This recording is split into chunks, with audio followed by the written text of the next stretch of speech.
Hi friends, welcome to my channel. ఈరోజు మనము ఈ వీడియోలో తాతాచారి కథలు, నీతి చంద్రిక, కాశీయాత్ర ఈ 3 లెసన్లు ఉన్నాయి. ఈ 3 లెసన్లో మొదటి లెసన్ అయిన తాతాచారి కథల గురించి ఈ వీడియోలో డిస్కస్ చేసుకుందాము. నేను చేసే ఈ వీడియోలు అన్ని యూజీసీ నెట్కి, ఏపీ సెట్కి, టీఏ సెట్కి మాత్రమే ఉపయోగపడతాయి. ఇంతకుముందు వీడియోలో కూడా యూజీసీ నెట్కి, ఏపీ సెట్, టీఏ సెట్కి ఖచ్చితంగా 1-2 మార్కులు అయితే ఖచ్చితంగా వస్తాయి. ఒకవేళ ఆ వీడియోలు చూడనట్లయితే వెళ్ళి చూడండి. దీంట్లో చాలా వరకు యూజీసీ నెట్కి, ఏపీ సెట్కి, టీఏ సెట్కి ఉపయోగపడే బిట్స్ మాత్రమే నేను డిస్కషన్ చేస్తున్నాను. ఈ వీడియోలు చూశాక ఒకవేళ మీకు నచ్చినట్లయితే please like and share, subscribe. Telugu సాహిత్యంలో మౌఖిక ప్రచారపు కథలు కొన్ని కనిపిస్తాయి. తెనాలి రామకృష్ణుని కథలు, భోజ కాళిదాసు కథలు, అక్బర్ బీర్బల్ కథలు వంటివి అదే కోవకు చెందినవి. ఈ 3 ఏ కోవకి చెందినవి? మౌఖిక ప్రచార కథల కోవకి చెందినవి.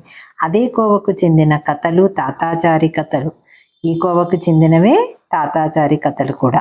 సమాజంలో దుర్గణాలను, మూఢాచారాలను ఎండగట్టడంతో పాటు జీవన విధానానికి సంబంధించిన నీతిని ఇవి అందిస్తాయి.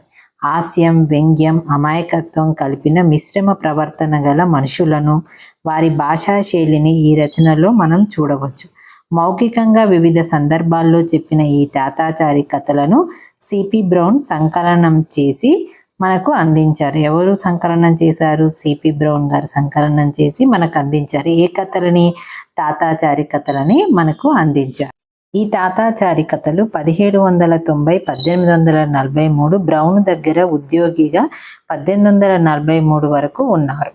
తాతాచారి 1790 నుండి 1843 వరకు బ్రౌన్ దగ్గర ఉద్యోగిగా 1843 వరకు ఉన్నారంట.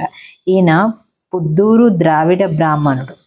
ఈయనెవరు? పుత్తూరు ద్రావిడ బ్రాహ్మణుడు. అసలు పేరు నేలటూరి వెంకటాచలం. ఒకసారి ఈ క్వశ్చన్ అడిగారండి యూజీసీ నెట్లో. తాతాచారి అసలు పేరు నేలటూరి వెంకటాచలం. ఈయన అప్పుడప్పుడు ప్రస్తావన వశంగా చెప్పిన కథలనే తాతాచారి కథలుగా సిపి బ్రౌన్ మనకు అందించాడు.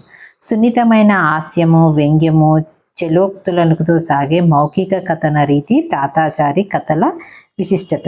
వ్యంగ్యం స్ఫోరకంగా అందించే నీతిని ఈ పాఠం ద్వారా మనము తెలుసుకుంటున్నాం. తెలుగు సాహిత్యంలో ప్రాచీన, ఆధునిక యుగాల్లో ఈ రీతి వచ్చిన రచనలను సేకరించి చదవడం వల్ల వీటి ప్రయోజనం తెలుస్తుంది.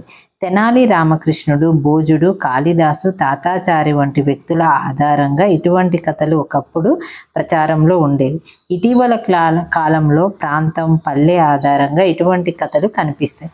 ఉదాహరణకు అమరావతి కథలు, పసలపూడి కథలు, వేములవాడ కథలు. మౌఖికంగా ప్రచారం తర్వాత లిఖిత రూపాన్ని పొందిన కథలు ఇవి.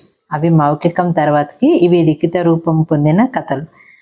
ఇటువంటి కథలను అందించే సందేశాన్ని, ప్రయోజనాన్ని మరికొన్ని కథలు చదివి తెలుసుకోండి. తాతాచారి కథలు సంకలనకర్త పరిచయం. సిపి బ్రౌన్ పూర్తి పేరు చార్లెస్ ఫిలిప్స్ బ్రౌన్. ఈయన ఆంగ్లేయుడు. 1798 నవంబర్ 10వ తేదీన కలకత్తాలో జన్మించాడు. ఇతని తండ్రి రెవరెంజ్ బ్రౌన్ కలకత్తాలో ఈస్ట్ ఇండియా కంపెనీ ఉద్యోగిగా ఉండేవాడు. 1812లో రెవరెంజ్ బ్రౌన్ మరణించాక బ్రౌన్ తిరిగి ఇంగ్లాండ్కు వెళ్ళిపోయాడు. 1817లో ఈస్ట్ ఇండియా కంపెనీ ఉద్యోగిగా మళ్ళీ భారతదేశానికి వచ్చారు సిపి బ్రౌన్. కంపెనీ వారి ముద్రణ, సివిల్ సర్వీస్ అధికారికంగా ఆంధ్రప్రదేశ్లోని చెన్నైపట్నంలో 4 దశాబ్దాలుగా ఉన్నారు. 1854లో ఉద్యోగ విరమణ చేసి ఇంగ్లాండ్కు వెళ్ళిపోయాడు. 1884 డిసెంబర్ 12వ తేదీన 80 ఏళ్ల వయసులో మరణించాడు. ఆయన జీవితాంతం అవివాహితుడిగానే ఉన్నారు. 1820లో కడప జిల్లా కలెక్టర్ సహాయకుడిగా ఉద్యోగి జీవితంలో ప్రవేశించి బ్రౌన్ తెలుగు నేలలోని ఎన్నో ప్రాంతాల్లో, చెన్నైపట్నంలో ఉన్నత అధికారులుగా ఎన్నో రకాల పదవులను నిర్వహించారు. తెలుగు భాషపై అభిమానంతో ఎన్నో ప్రాచీన కావ్యాలను పరిష్కరింపచేసి ముద్రించాడు. తెలుగు భాషా సాహిత్యాలకు ఎంతో సేవ చేశాడు. వేమన పద్యాలని ఆంగ్లంలోకి 1829లో అనువదించాడు. ఇది కూడా ఇంపార్టెంట్. 1855లో 1855లో తాతాచారి కథలను సంకలనం చేసి ప్రచురించాడు. ఈయన వేమన పద్యాలని ఆంగ్లంలోకి అనువదించాడు. ఏ సంవత్సరం? 1829లో అనువదించాడు. తాతాచారి కథలు ఏ సంవత్సరం సంకలనం చేశాడు? 1855లో సంకలనం చేసి ప్రచురించాల. కథా విశ్లేషణ గురించి తెలుసుకుందాం. తాతాచారి కథలు హాస్యం, చమత్కారం కలగలిసిన కథలు. మారుతున్న కాలాన్ని, పరిస్థితులను మౌఖిక శైలిలో చెప్పడం ఈ కథ ప్రత్యేకత. నవాబులుగా ఉన్న వారిని తెలివి తక్కువతనం, ఇంగ్లీషు దొరల చాకచక్యం ఈ కథలో చూడవచ్చు.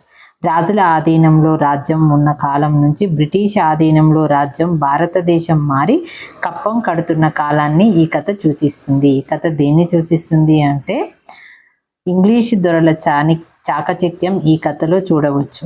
రాజుల ఆధీనంలో రాజ్యం ఉన్న కాలం నుంచి బ్రిటిష్ ఆధీనంలో రాజ్యం, భారతదేశం మారి కప్పం కడుతున్న కాలాన్ని ఈ కథలో సూచిస్తుంది.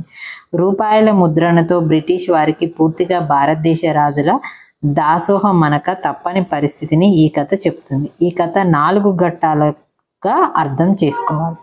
కుంపనీ వారు పంపిన రూపాయలను తిరస్కరించడం, పార్సీ ముద్రలను స్వీకరించడం, సాధారణ ప్రజల్లో పార్సీ రూపాయలను పోయి బ్రిటిష్ రాణి ముఖం ముద్రగల రూపాయలు చెలామణి కావడము, నవాబుకు అద్దె రూపంలో సాధారణ ప్రజలు చెల్లిస్తున్న రూపాయలు బ్రిటిష్ నాణాలు కావడం, వాటిని తీసుకోక తప్పని పరిస్థితి ఏర్పడడం, చివరకు గవర్నమెంట్ వారి దగ్గర నుండి బ్రిటిష్ వారి నాణాలను తీసుకోకుండా ఉండలేని పరిస్థితి ఏర్పడడం, అది చూసి ప్రజలు నవ్వుకోవడం, బ్రిటిషు కుంపనీ వారు భారతదేశంలో వ్యాపారం చేసుకోవడానికి వచ్చి భారతదేశంలో రాజులకి పన్ను కడుతూ మెల్లమెల్లగా ఇక్కడి నాణాలు చెలామణి తగ్గించి వారి నాణాలను టంకశాలలో ముద్రించిన వినిమయం పెంచడం ద్వారా వారి ఆధిపత్యాన్ని నిరూపించుకునేందుకు చేసిన ప్రయత్నాన్ని ఈ కథ చెప్తుంది.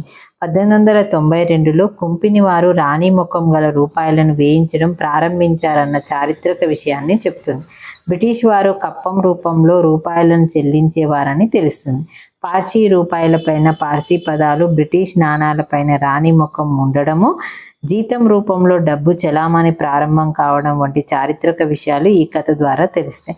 రాజులు తమకున్న తోటలను, అంగళ్లను, ఇండ్లను తామే నిర్వహించుకునే కాలం నుంచి మెల్లమెల్లగా అవి అద్దెకి ఇచ్చే కాలంలోకి రాజులు ప్రయాణించిన స్థితిని ఈ కథ చెప్తుంది.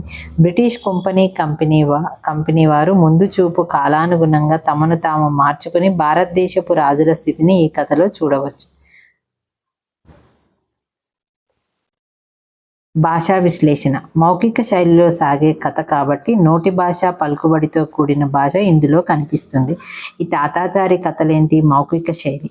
నవాబుల రూపాయల కథలు కాబట్టి మధ్య మధ్య ఇస్సా, దర్బార్, పైక్యం, హర్కత్, పంజీ, ఖజానా, పార్సీ వంటి ఉర్దూ పదాలు ఈ కథలో కనిపిస్తాయి. టంకశాలను టంకసాల అని వ్యవహరించడం మద్రాసు వారు తెలుగు మాట్లాడేటప్పుడు పలికే రీతిగా అర్థం చేసుకోవచ్చు. కంపెనీని కుంపిని అనేవారని తెలుస్తుంది. టంకశాల, కుంపిని, కంపెనీని కుంపిని. జీతగాన్లను నష్టి, వద్ది, మనుకు వంటి మౌలిక శైలిలో కనిపించే పదాలు దొంగకు తేలు కుట్టినట్లు వంటి జాతీయాలు, కొత్తవెట్టు, గుండుసాల, భవిష్యం నాటి పదాలు ఈ కథలో మనము చూడవచ్చు. తాతాచారి వివిధ సందర్భాల్లో చెప్పిన కథలు కావడం వల్ల ఇవి మౌఖికంగా చెప్తుంటే తర్వాత వాటిని లిఖిత రూపంలో మార్చడము, మౌఖికం లిఖిత మిశ్రమ రీతి కొంత కథలో కనిపిస్తుంది. లిఖిత భాషా లక్షణాల కంటే మౌఖిక భాషా లక్షణాలు ఇందులో ఎక్కువగా కనిపిస్తాయి. అనేక తోటలున్నా, అనేక అంగళ్ళున్నా, అనేక ఇండ్లున్నా అవి ఉపాయము అని ఒప్పుకొని వంటి పలికే పద్ధతి దగ్గర రాసినట్లు గుర్తించేందుకు వీలు కల్పిస్తుంది. Thank you friends. ఒకవేళ మీకు ఈ వీడియో నచ్చినట్లయితే please like and share, subscribe.